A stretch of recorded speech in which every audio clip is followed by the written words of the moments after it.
امام حسن رضی اللہ تعالیٰ عنہ کے پاس ایک شخص آیا. اس وقت وہ امیر المومنین تھے. امیر المومنین مجھے بچا لے، مجھے بچا لے. رو رہا تھا. کیا ہوا؟ کہا میں آپ کا دیوانہ تھا، آپ کی ذات کے لیے پاگل تھا، آپ کے بغیر مجھے کچھ نظر نہیں آتا تھا، میں نہ دیکھوں تو بے چین رہتا تھا، میری راتوں کی نیندیں دن کا چین خراب اور حرام ہوتا تھا.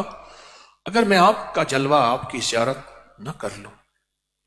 لیکن اس وقت امیر المومنین میں جن حالات سے گزر رہا ہوں وہ حالات یہ ہیں کہ مجھے کوئی دنیا کی طاقت ہے جو آپ سے بدگمان کر رہی ہے، آپ سے میرا انقباض ہو رہا ہے، دل گھٹ رہا ہے، آپ کے سامنے آنے کو دل نہیں کرتا، آپ کی باتیں سننے کو دل نہیں کرتا، حتیٰ کہ آپ کے جو متعلقین ہیں، آپ کے جو ساتھی ہیں، ان سے بھی گریز کرتا ہوں.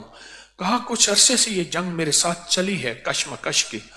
آخر کار اندر کی روشنی اور اندر کی آنکھ کھولی کہ کوئی طاقت ہے جو مجھے آپ سے بدگمان کر رہی ہے، وساوس میں ڈال رہی ہے، شک میں ڈال رہی ہے. کوئی طاقت ہے صحیح، مجھے بچا لے. آپ نے بڑا عجیب سا جواب دیا. اللہ ان ہستیوں کی قبروں کو نور سے بھر دے. یہ بڑا عجیب جواب دیا. فرمایا تو سچا ہے، تیرے بول سچا ہے، تو سچا ہے، تیرے بول سچا ہے. یہ سب کچھ بڑے بڑے کبائر، بڑے بڑے عظیم لوگوں کے ساتھ ہوا تھا. یہ ہوا تھا.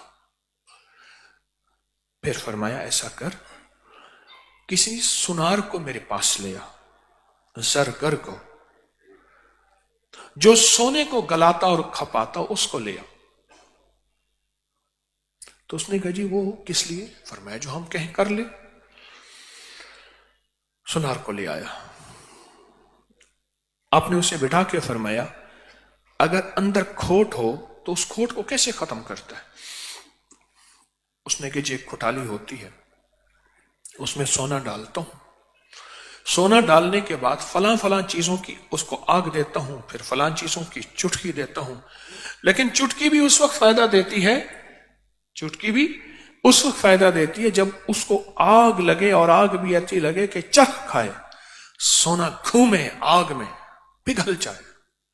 پھر چٹکی دیتا ہوں، پھر اس کا دھواں نکلتا ہے، پھر اس کو چٹکی دیتا ہوں اس دوا کی، حتیٰ کہ ایک وقت آتا ہے کہ وہ کندن بن جاتا ہے. سونا جوہر سونا ہی ہوتا ہے، اس میں ایک رتی بھی کھوٹ نہیں ہوتا، ایک رتی بھی کھوٹ نہیں ہوتا. کہا ہم لوگ تمہیں، عجیب بات فرمائی، اللہ اکبر، ہم لوگ تمہیں جب اللہ کے حضور لے جائیں گے تو تمہارے اندر اگر کھوٹ ہوا تو اس کھوٹ کو ختم کرنے کے لیے جہنم کی آگ ہوگی. ابھی اس ذہنی آگ سے، یہ ذہنی آگ میرے الفاظ ہیں، ابھی اس ذہنی آگ سے اپنے آپ کو سنبھال لیں. ابھی یہ جو ٹینشن سے گزر رہا ہے، بے یقینی کے مراحل، شک کے مراحل، وسوسوں کے مراحل، بدگمانی کے مراحل، لوگوں کی سنی سنائی باتوں پہ یقین کے مراحل، ان سے گزر جا اور اپنے آپ کو یقین کی طاقت اور یقین کی زرہ پہنا. یہ الفاظ ہیں. زرہ کے اوپر تلوار تیر اثر نہیں کرتا، یقین کی زرہ پہنا. دنیا کا کوئی وسوسہ، بدگمانی، شک تیرے اندر جگہ نہ پائے. یقین کی زرہ پہنا. ہم تیرا کھوٹ نکالنا چاہتے ہیں، تو کہتا ہے کھوٹ نہ نکلے.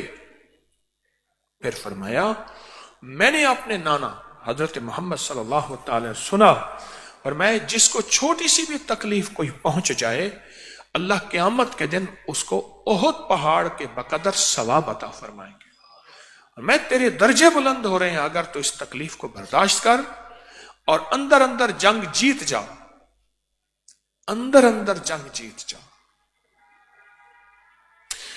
آپ کہیں کہ روح کے مسافر بنے اور حالات جنگ میں سے بھی نہ گزرنا پڑے.